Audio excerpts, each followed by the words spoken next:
Previous in Pride and Prejudice Part 1. In the town of Merida, Mr. Bennet excitedly shares news of Mr. Bingley's arrival at Netherfield Park. At the ball, the Bennet sisters made the grand entrance, catching the eye of Mr. Bingley. Jane received his kindness while Elizabeth clashed with the aloof Mr. Darcy. Amidst the socializing, Elizabeth found herself drawn to the charming Mr. Wickham, much to Mr. Darcy's displeasure. In the second ball, Mr. Darcy surprised everyone by asking Elizabeth to dance, revealing their undeniable chemistry. However, their differences in status and personalities continues to create tension. When Mr. Collins proposed to Elizabeth, she firmly rejected him, causing a rift with her mother, Mrs. Bennet. As love and society intertwine, the Bennet sisters navigate the complexities of the relationship in Pride and Prejudice.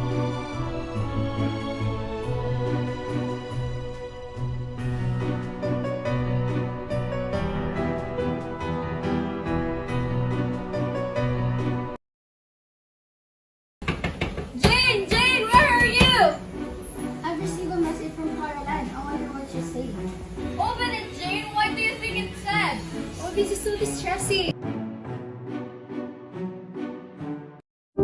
My dearest, it is with a heavy heart that I must share the news that Mr. Bingley and I have decided to return to London. Our time in Meryton has been filled with laughter and joy, but circumstances beyond our control have led us to this difficult decision. It appears that Mr. Bingley and Miss Caroline have decided to return to London. But Jane, that's unexpected. Why did he do this to you? Miss Caroline and Mr. Bingley plans to marry Mr. Darcy's sister. Jane, it's okay. I know it's a cruel turn of events. Sis Jane, how could you allow a man to leave you? I will never forgive you for this. Mrs. Bennet, no matter what you do, the heart cannot be commanded. It's a matter of feelings, not will.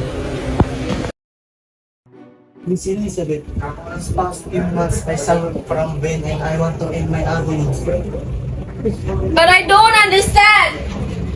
I love you. Will you accept my hand in marriage? I'm sorry. I have caused you pain unconsciously. But how? How can I marry a person who make my sister sad for the rest of her life? Can you deny it, Mr. Darcy? Don't deny it. I believe your sister is indifferent to him. Indifferent? I see that she didn't feel strongly for him. That's because she's shy. I suspect our family fortune to deal with this. Do you think? It's pretty obvious that marriage is taking advantage of Mr. Bingley's money. Do my sister give that impression? No, it's your family, especially your mother and your younger sisters. Forgive me. What about Mr. Wickham? Mr. Wickham? Oh, he deserves all those that happened to him. So this is your opinion of me? From the moment I met you, your arrogance and selfish disdain for the feelings of others made me realize that you're the last man on earth that I could ever prevail upon to marry. Forgive me, madam, for taking so much of your time. Following the complex, Lydia, the youngest Bennet sister, has been invited to go to Brinton. It resulted a new calamity upon the family with Mr. Wickham. Lydia had run away with Mr. Wickham, a man known for his charming but unreliable character. She left a note for her mother to read. Dear Mother, I hope this note finds you well. I have made a decision that I know will bring shock and disappointment, but I must follow my heart. I have run away with Mr. Wickham. Please do not worry about me. I am safe and in good hands. I believe in the love we share and hope that one day you will understand. Please forgive me for the pain this may cause, but know that the heart is full of hope for our future together. Lydia, with Mr. Wickham, had created a cloud of despair and shame. The action of her sibling had threatened to damage her family's honor. Hello? Come in, Mr. Darcy. Elizabeth, I couldn't bear to see you so stressed and sad as I feel guilty about you. What news, Mr. Darcy? Said will find Lydia and Mr. Wickham along with it. I also be with the one to pay ensuring the marriage. You will? But why, Mr. Darcy? Go. I do it for you, Miss Elizabeth. When I saw the pain and sadness in your face about your sister's action, I realized how much I cared for you. Mr. Darcy, I don't know what to say. You have done a kind and noble thing. Miss Elizabeth, I only wish for your happiness. I have to become the better man for you.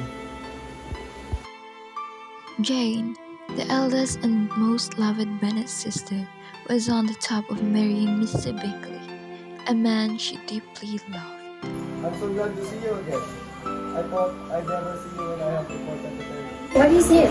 I was the happiest person when I met you. Again, please Jane, I hope you do as well. Yes, 1,000 times. Yes, I will marry you. I cannot believe this had come, Mr. B. He asked me for a marriage. Jane, I'm so happy for you. You deserve all the happiness in the world. I appreciate the financial security, Jane. What truly matters to me is your happiness. The marriage of Jane and Bingley made the family happy, but Lady Catherine's arrival changed it, especially Elizabeth's. Miss Elizabeth, we need to talk right now. It's urgent. Alone. What is it, your ladyship? Tell me, has my nephew made you an offer in marriage? Answer me. You already said that it is impossible.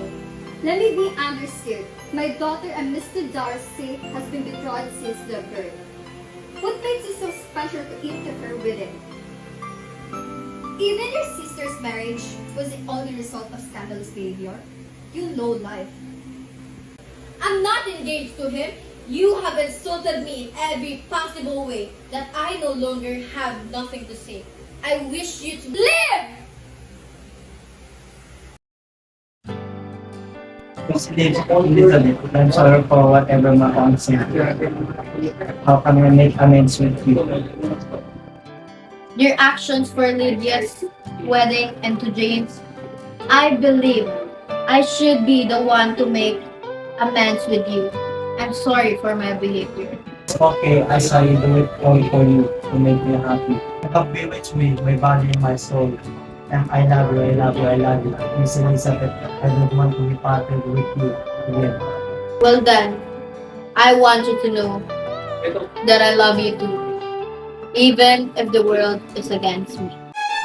As the words of confession are exchanged, Darcy and Elizabeth are now engaged. In the end, it was their initial pride and prejudice that set the stage for a love story like no other. Through a journey of self-discovery and overcoming their own biases, Mr. Darcy and Elizabeth found an enduring love that transcended societal norms and expectations, making their love story a remarkable one for the ages.